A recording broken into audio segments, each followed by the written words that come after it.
Over the last 27 years, the Grand Theft Auto franchise has released 7 main titles and sold more than 400 million copies to date. Their latest entry in the series, GTA 5, generated more than $8 billion. Yet despite the undeniable success and the vibrant world of GTA 5, when it comes to the narrative depth and protagonist portrayal, it's not their greatest work. And with all the hype now around GTA 6, which by the way is said to have the biggest budget in history of $2 billion for a game, I've been thinking a lot about the stories and protagonists throughout the series so far. It's a world full of memorable characters, but Niko Bellic from GTA 4 just hits different. None of the other protagonists in the series felt so grounded and real. But is it my nostalgia talking here, or is Niko truly the pinnacle of Rockstar's character design? To answer this, I decided to revisit GTA 4 and break down what exactly sets him apart.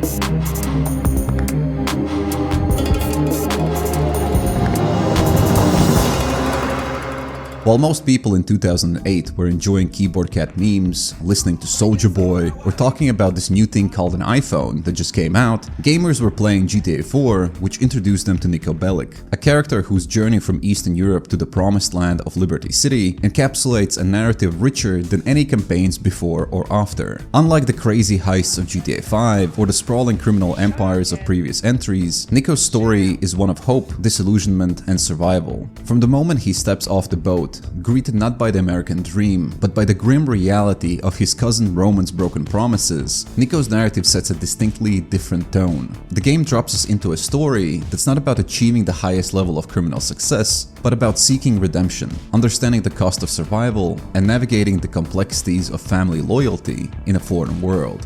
Niko's arrival in Liberty City is full of dark humor and stark realism. The opening scenes quickly establishes that the reality of Liberty City is far from the land of opportunity that Roman's emails promised. Make yourself at home. What's mine is yours. Got him! Little bastard. If he paid some rent, I wouldn't care. Oh, shit.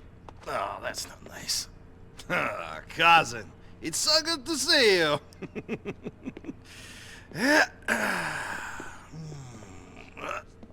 Oh, shit. Well, I need to change anyway. So,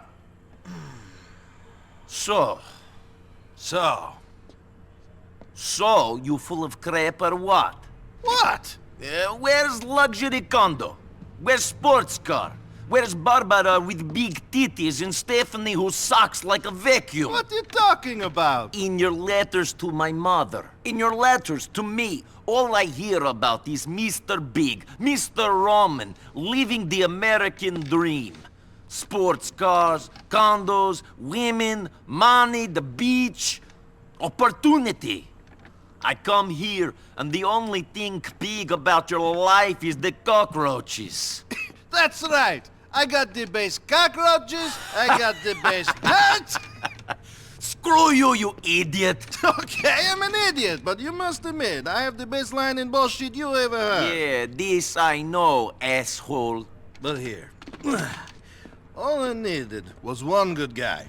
This juxtaposition immediately establishes the game's thematic foundation, the immigrant experience, tempered by the harsh realities of life in the underworld. Niko finds himself involved in the criminal activities not out of ambition, but necessity, a narrative choice that grounds his character in a relatable struggle for a better life. Since his cousin Roman is involved with some shady people to whom he owes money to, Niko is pulled into the city's criminal underbelly, from simple intimidation jobs to full-blown contract killings.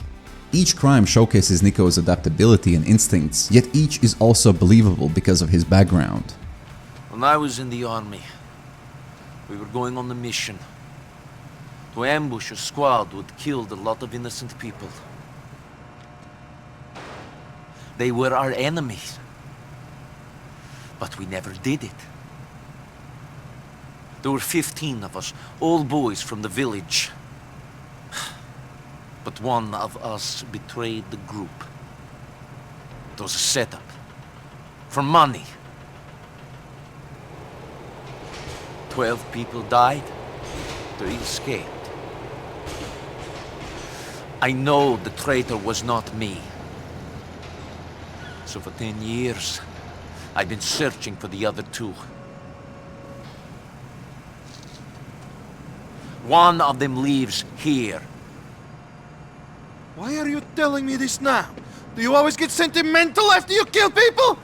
While with some GTA protagonists, you always had to suspend disbelief in certain moments, it was almost never the case with Niko. Just like you might be skilled at engineering, sales, or storytelling that you acquired through years of practice, Niko also developed a skill set during his time at war, where he had to learn how to kill and survive. And unsurprisingly, this skill set is quite useful to have when entering a world of crime. But at the same time, Niko makes it clear that he's not doing these jobs because he likes them, but because he has to, and he's good at them.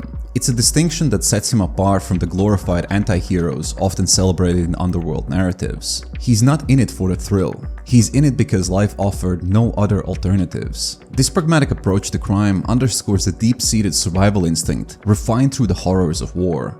Niko's reluctance is not just a token hesitation before plunging into the next heist or shootout. It's a genuine reflection on the value of life and the costs of survival. Each decision to engage in criminal activities is weighed with a heavy heart, as he's constantly reminded of the lines he's crossing and the parts of his soul he's compromising. This internal battle adds layers to his character, showcasing a man who is not merely reacting to his environment, but actively wrestling with the moral implications of his actions. And these actions are not glamorized. They are shown as the tough choices of a man caught between the hard place of his past and the rock of his current circumstances. Bang, bang, you are dead. Wake up, you moron. You got me. Come over here. Sit down. You remember Ivan? No. Guy you saw me talking to. This guy. This guy. Oh, yes. You guys had a little kiss. Very funny. What would you say if I told you he was going to rob your cousin? I'd say, what problem has he got with my cousin? Hold on. Hey, gorgeous. No, I can't talk right now. What are you wearing? No, I mean underneath it. Great. Listen, I'll call you back, huh? Sorry. Who was that? Never you mind. Was it Ivan? Ooh, that's funny. You know, for a dumb yokel, you're a very funny guy. Yes, and for an annoying dick, you're really an annoying dick. Well, it's a real shame then that I'm the guy with the powerful friends, and you're the little punk whose only friends is some fat weasel who drives a fucking cab! So, why is Ivan going to rob my cousin? Because I want you to kill him. What? He's angered Mikhail, Mr. Faustin. Offended him. He thinks he's stealing some paperwork from her mom. You catch him and kill him. Then we say it was just a robbery that failed. And what if I say I don't want to be your hitman? That Mr. Faustin will be very angry with you. And your cousin. Niko is a character whose complexity goes beyond the typical anti-hero archetype often found in video games. At first glance, Niko's stoic demeanor and pragmatic outlook on life paint him as a hardened survivor, yet beneath his exterior lies a deeply philosophical individual. Niko's personality is shaped by his experiences in a war that taught him both the value and cost of life. This duality is reflected in his approach to the criminal tasks he undertakes. Unlike other protagonists in Grand Theft Auto series, who might relish in the chaos they create, Niko often expresses regret and reluctance. And by the way, this applies not only to crime, but also if you choose to pay for physical pleasures. What has become of me? He understands the necessity of his actions within the context of his environment, but remains completely aware of the moral implications. The sense of morality in a morally ambiguous world makes Niko's character resonate that much deeper. His contemplations on his actions, particularly when they blur the lines between right and wrong, highlight a man in constant negotiation with his own conscience. For instance, in moments where he's compelled to commit crimes that go against his moral compass, Niko doesn't just move on. Instead, he reflects on these acts, questioning not only the necessity, but also the impact they have on his soul and the fabric of the society he's become a part of. This is further exemplified in his interactions with other characters, where Niko often serves as a mirror to the moral bankruptcy around him. His conversations with characters like Dmitri and Faustin are not just exchanges of criminal intent, but are laced with Niko's subtle judgment and at times his attempts to find a sliver of goodness in a world seemingly devoid of it. These moments are critical, as they not only flesh out Niko's character but also challenge us to engage with the game's narrative on a more philosophical level. His morality, complex and often contradictory, is what sets Niko apart from the typical video game protagonist. It's this richness of character, coupled with the game's willingness to allow space for reflection and choice, that makes Niko's narrative arc so compelling. Through his eyes, the game tackles themes of violence, redemption, and the quest for personal integrity in a world that often demands the opposite. You're given a choice. Kill your best friend or die. What do you do? And there is no way out? Not now. Not after you killed Petrovic's son. You don't have any family. You could run. Wherever you go, people will find you if they want to badly enough. And for this they want blood. But you and Mikhail, you have so much history. Sure. Well, I killed the boy, so they want me too. No. I told them you were a hired gun. And they said as long as you were the one to kill him, you'd be spared. So that's the way it is. Yes, that's the way it is.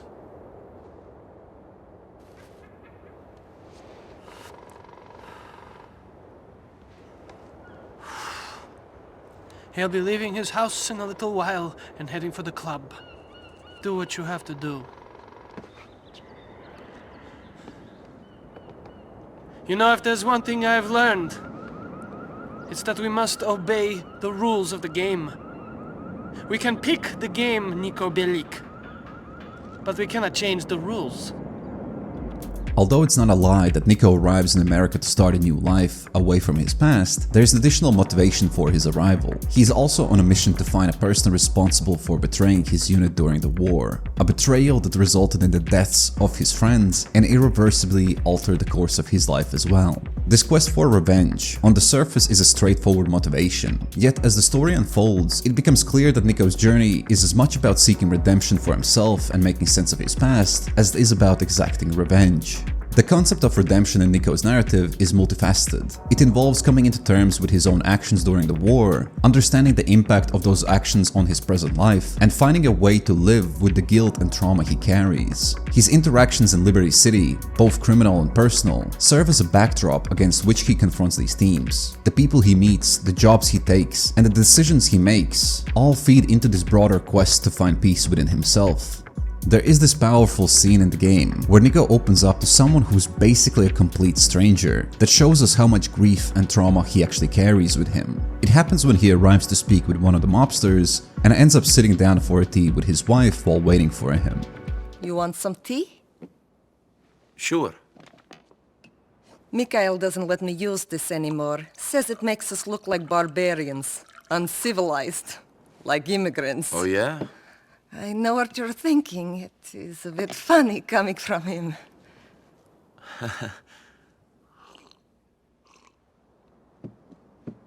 He did not used to be like this.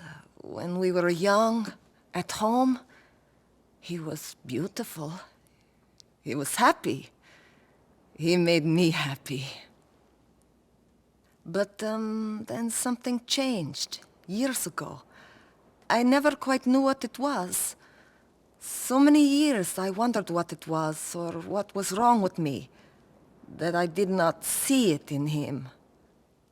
Or I changed him. Life is complicated. I never thought I'd live like this. No? When the war came, I did bad things. And after the war, I thought nothing of doing bad things. I killed people, smuggled people, sold people. And you don't worry about your soul? After you walk into a village, and you see 50 children, all sitting neatly in a row against the church wall, each with their throats cut and their hands chopped off, you realize that the creature that could do this doesn't have a soul. God is very complicated. You mustn't give up hope.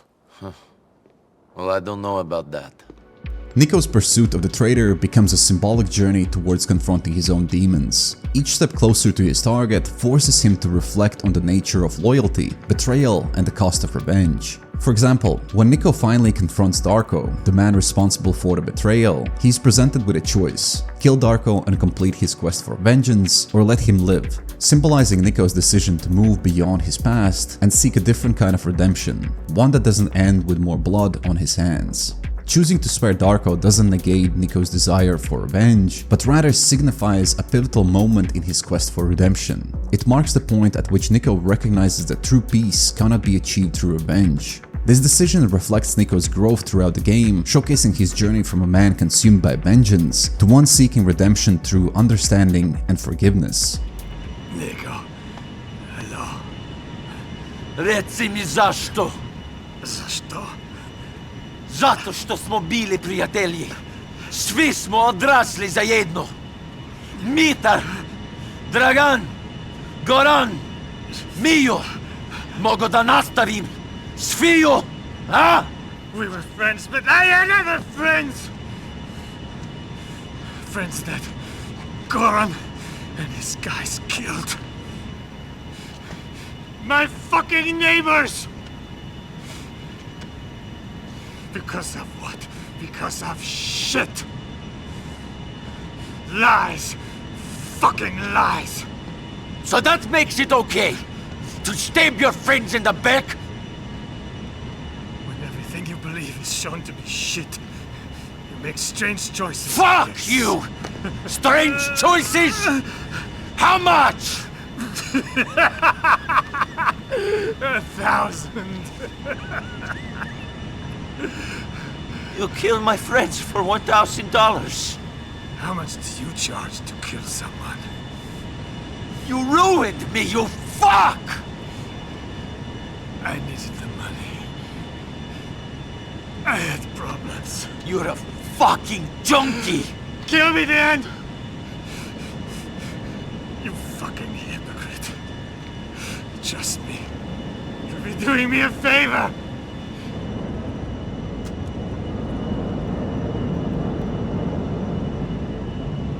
It seems like living will be more painful for him than death. Let's go. Where am I? What is this place? You say I ruined you. You... Will you take me over to Bruce's house? What made you spare him? I don't know. I wanted it for so long, he would just be dead. Like everyone else from our village. I was the one that survived the first attack. Living is not easy. No. I would live to killing Darko as well. But then when I looked at him, I realized nothing would change if I killed him. Revenge would not somehow shut the book on what I have seen. Only those who die get closure. Living do not. From the moment Niko sets foot in the Liberty City, it's clear that his sense of duty towards his family, especially Roman, is a powerful force guiding his actions. This family bond is the reason Niko finds himself in the chaos of the criminal underworld, as he initially seeks to protect Roman from loan sharks and gangsters. However, as the story progresses, the notion of family extends beyond blood relations, challenging Niko to consider where his loyalties truly lie. Niko's relationship with Roman is a complex mix of frustration, protection, and genuine brotherly love. Roman, with his talent for trouble and often misguided optimism, frequently puts both himself and Niko in dangerous situations. But despite all of this, Niko's loyalty to Roman is unwavering. This loyalty is tested time and again, pushing Niko to engage in increasingly risky behaviors, from high-stakes robberies to violent confrontations with Liberty City's most dangerous individuals. Through these trials, the game probes the depths of family loyalty, posing questions about the limits of such obligations and the sacrifices one is willing to make for family. What's bullshit? Mallory. Oh, what about her? I like her. I really like her. But you keep messing around with other women. Yeah. No. I think she's messing around with Vlad. I saw his car parked outside her place the other day. Yeah, You knew? I had suspicions. You fucking knew? What was I going to say? You knew my woman was banging this warthog and you didn't do anything? I didn't say anything? I didn't know. You're an asshole, Niko Bellic! A disloyal user! After what I did for you, you dick! You fucking dick! I'm sorry! Screw you! Alright, so you want me to deal with it right now? No. Sit down. No! I'm not going to stand here and have you call me disloyal. You might let some Russian asswipe bang your woman, but I won't. But you fucking did! That was before I knew you cared! You always were a hypocrite.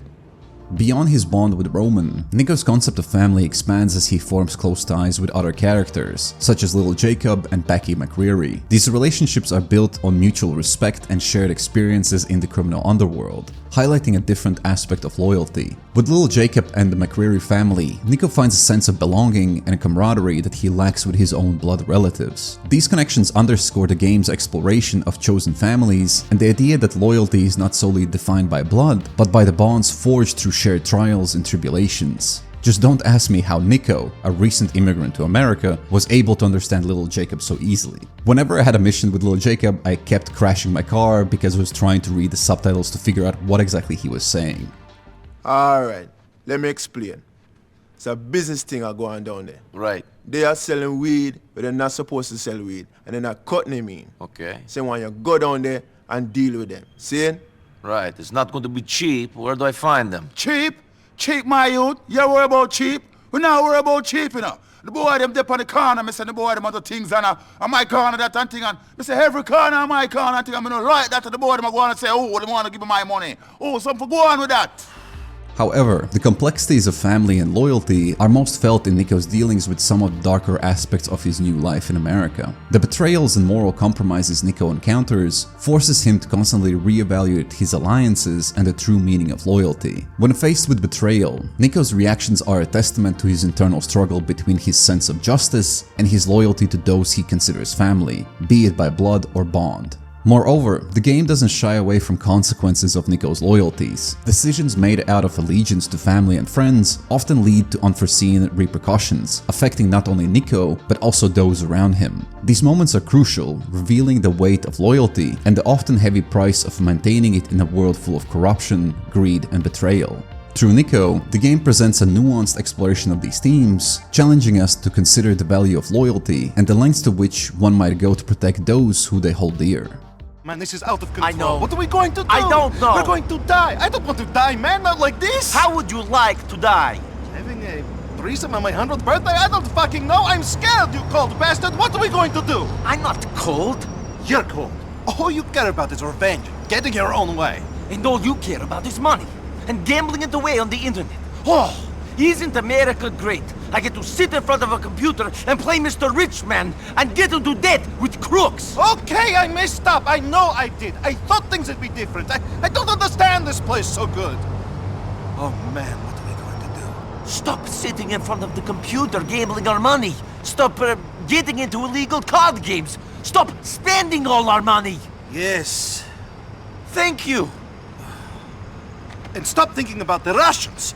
Man, we just need to disappear as far as they're concerned. Disappear! Okay. But I want Florian and Darko. I need to know what happened. Give me that. Fine, but leave the Russians alone! I was not the one gambling in their private club. I didn't know! Give a guy a break! Okay. Okay. I'm going to clean up. I have a nasty feeling I had a bit of an accident back there. Liberty City, with its towering skyscrapers and relentless pace, is meant to symbolize the quintessential land of opportunity, or the saying, the grass is always greener on the other side. Yet it quickly reveals itself to be full of poverty, crime, and corruption. Elements that starkly contrast with the idealism driving many immigrants, including Niko. This sense of disillusionment strikes a familiar chord with my own life. I moved away from my home country right after high school when I was just 19, fueled by a mixture of excitement and idealism. The dream of how my life will be was vivid, painted in bright colors of hope and endless possibilities. There was nothing I couldn't achieve. However, the reality soon set in, as it often does. The challenges of adapting to a new culture, language, or the struggle to find a sense of belonging, and the realization that the greener grass comes with its own set of complexities, were lessons that I had to learn early on.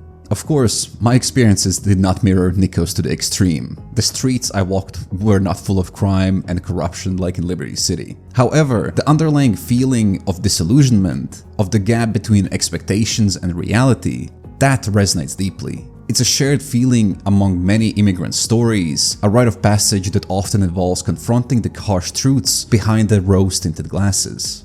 But there's another layer to Liberty City that deepens the immigrant narrative. It's the visual and atmospheric hue. The city is draped in a cold, washed-out palette, its sky is often overcast, casting long shadows. This visual storytelling isn't just for aesthetic appeal, it serves as a constant reminder of the city's dual nature. On one hand, it's the bustling metropolis full of potential, where you can achieve all your ambitions. On the other hand, it's a cold, indifferent environment where dreams can easily be lost in the shadows. This dichotomy between the vibrant life promised by the American dream and the often grim reality of achieving it is mirrored in the city's presentation. These cold hues and washed-out colors of Liberty City reflect not just the physical but also the emotional landscape that Niko and many other immigrants must experience. It's a visual metaphor for the isolation and alienation felt by those who arrive with hopes of a new beginning, only to find themselves wrestling with the complexities of identity and belonging in an unfamiliar and sometimes hostile environment.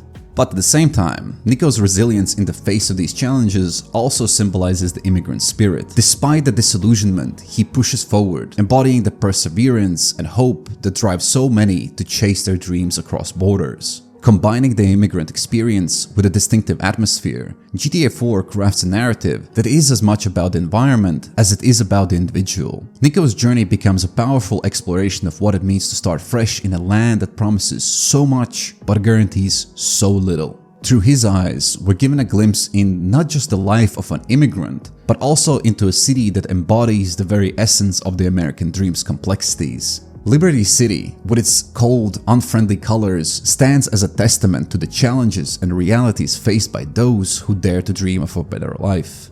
Another aspect that contributes to the vibe of the city and narratively underscores the illusion of the American dream is the game's random encounters. These moments provide a glimpse into the lives of the people of this city, their reasons for being there, their dreams, and the often stark reality of their current situations. One such encounter in particular stands out to me, and it's when Niko meets Marnie for the first time. Hey, mister! Will yes? Somebody fucking buy something? Hey, mister! You got some junk? No. Shit! I'm really starting to Jones pretty bad. How old are you? Old enough. No! Why did it be like that? Ain't you got a home or something? Ain't you got a life? Or do you always have to interfere in other people's? I'm sorry. See you later. Hey, mister, come back here! Come on, you know you want a tasty burger? No! What's wrong with you? I need junk! I need money. You shouldn't be fucking strange man for money. I'll give you some money. I need junk. More than money. I kill these cows I know a myself. place where we can get some. Will you take me there, mister? Please? Come on, then. Why don't you ease up on this stuff? Go to the center, get yourself clean. You don't want a substance controlling your life. What the fuck? People just try to tell me what to do. Go to school, read this, practice that, suck these. I hate everyone. Just leave me the fuck alone. Leave you alone so you can sell your ass for some junk? Yeah, well, I'm happy where I am. I was, at least. When my habit was 5 bags a day, I could survive off panhandling. If you can't get the money together, then maybe you should cut back on your habit. I can get the money together. It just takes a little improvisation, like finding you in the park. I knew you'd help me. How's that? I don't know. Something in your eyes. You look like you've got a good heart. I don't know about that. You do. Most guys would have fucked me and left me by the side of the road already. You're nice.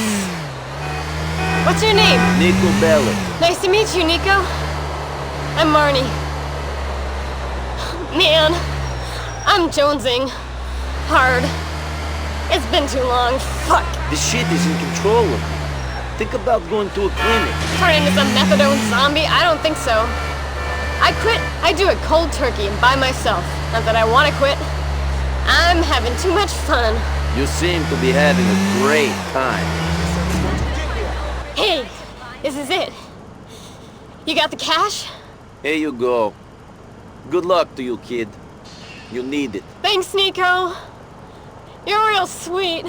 It's a scene that starkly contrasts the violence and chaos that often surrounds Niko, revealing different aspects of his character. Why would an army veteran with PTSD help this no-name junkie? At its core, I believe it's because part of Marnie's experience reflects his own, as an outsider striving to find his footing in a land that promised so much yet delivered so little. His empathy for Marnie stems from a deep understanding of displacement and the disillusionment that comes with it. Despite his tough exterior, Niko retains a sense of compassion for those who are caught in the city's merciless cycle. Helping Marnie is not just an act of kindness, it's a reflection on Niko's ongoing search for redemption and a way to make sense of his own journey. Each decision Niko makes to extend a hand to someone like Marnie is a step towards reclaiming a part of himself lost in the chaos of his past and the moral uncertainty of his new life in America. It underscores his desire to do good, even when his environment consistently pushes him towards the opposite. And when Niko and Marnie meet again, the outcome of their meeting is completely changed. Hey, Niko. Hey. Niko, it's Marnie. Hey, how are you? Are you off the heroin? Mostly. Right, okay. It is okay. Fucking dick. Calm down. I'll see you later. Fuck you! What's wrong? I can't do it anymore. I can't do it! I really fucked up this time. I screwed over a job. I'm gonna get killed. And I'm not really like this. No? What kind of heroin-addicted prostitute are you like? I've got a nice family. I'm just fucked up. I've gotta go home. Can you take me to the station? I've got a mom and a dad, and they're not so bad. I've gotta go home. Where's home? The Midwest. I mean, it's pretty boring, but this is no life. I mean, look at me. I was a fucking cheerleader once. Hey. Come on, let's go. This is a good move. How long you been living on the streets? Ever since I got to this city.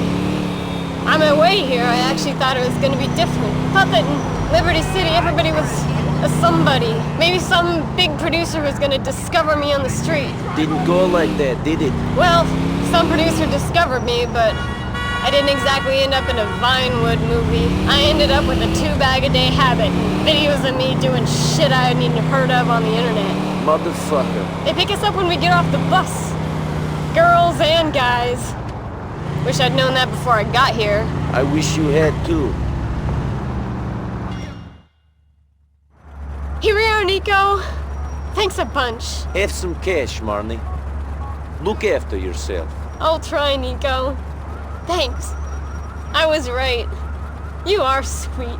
This change doesn't just highlight the impact of Niko's actions, it serves as a rare moment of positive influence in a world often dominated by negative outcomes. Marnie's turnaround is a beacon of hope in the narrative, suggesting that change and improvement are possible, even in the most unlikely circumstances. Sometimes when you are at your lowest, all you need is just someone willing to extend a helping hand to give you the courage to do the right thing, even if this someone is a complete stranger. This second encounter is also a testament to the game's exploration of the immigrant experience and the quest for a better life. It shows that while the path is fraught with challenges, moments of genuine connection and support can lead to significant changes. For Niko, it reaffirms that beneath the surface of a hired gun lies a man who longs for connection, understanding, and perhaps a way to right the wrongs of his past.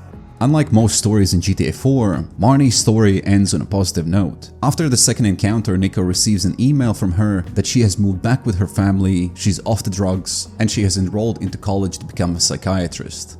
These random encounters with characters like Marnie do more than just add texture to the world. They provide insights into who Niko is beyond the missions and gunfights. This is a man shaped by conflict, yet striving for something resembling peace and normalcy in a city that feels anything but that.